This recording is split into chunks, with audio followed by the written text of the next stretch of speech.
अब वो खबर आपको बताते हैं जो सीधे सीधे आपसे जुड़ी है।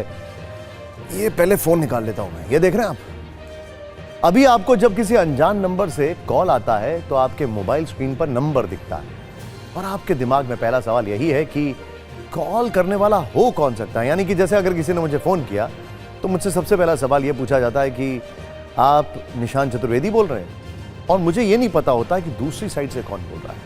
आपको यह पता नहीं चलता है कि कौन है जो फोन कर रहा है। आपके मोबाइल में कुछ ऐप होते हैं जिनसे किसी का फोन आने पर उसका नाम आता है, लेकिन जरूरी नहीं कि वो नाम सही हो। और ऐसे ऐप्स में से आपकी जानकारी लीक होने का खतरा भी रहता है, बल्कि होता ही है, ऐसा कहा जाता है। लेकिन अब यह खतरा खत्म हो सकता है क्योंकि भारतीय दूरसंचार नियामक प्राधिकरण यानी TRAI ने, ट्राई ने देश भर में टेलीकॉम कंपनियों को कॉलिंग नेम प्रेजेंटेशन लागू करने का आदेश दिया है, जिसके बाद अगर आपके फोन पर कोई अनजान व्यक्ति कॉल करेगा तो उसका नाम आपको अपनी फोन की स्क्रीन पर दिखाई देगा। जानकारी के मुताबिक ट्राई ने देश की सभी दूरसंचार कंपनियों को आदेश दे दिया कि calling name presentation feature roll out करें, जिसके बाद देश में मौजूद मोबाइल सेवा प्रदान करने वाली कंपनियां इसका ट्रायल शुरू करने वाली हैं। देश के सबसे छोटे टेलीकॉम सर्कल हरियाणा में इसी महीने से ट्रायल शुरू भी हो सकता है।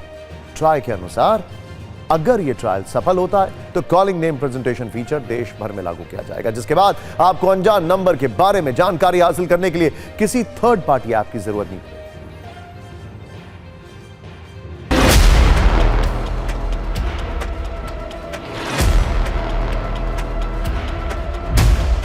मोबाइल पर बिना सेव किए नंबर, यानी कि जब कॉल आती है तब आपको नाम दिखाई देता है अगर आपने सुरक्षित किया होता है, और अगर नहीं सुरक्षित किया होता तो ऐसी स्थिति में तमाम लोग देश भर में थर्ड पार्टी ऐप का इस्तेमाल करते हैं।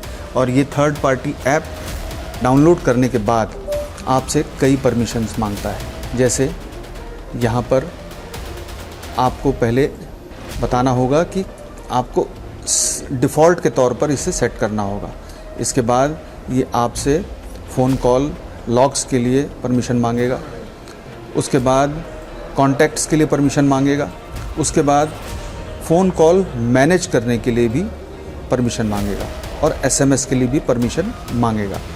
तो इस तरह से आपका जो डेटा है वो एक थर्ड पार्टी के पास पहुंच जाता है, और ऐसे में आपका डेटा कंप्रोमाइज़ हो सकता है। साथ ही इसके ज़रिए आपको हैकिंग का शिकार भी बनाया जा सकता है।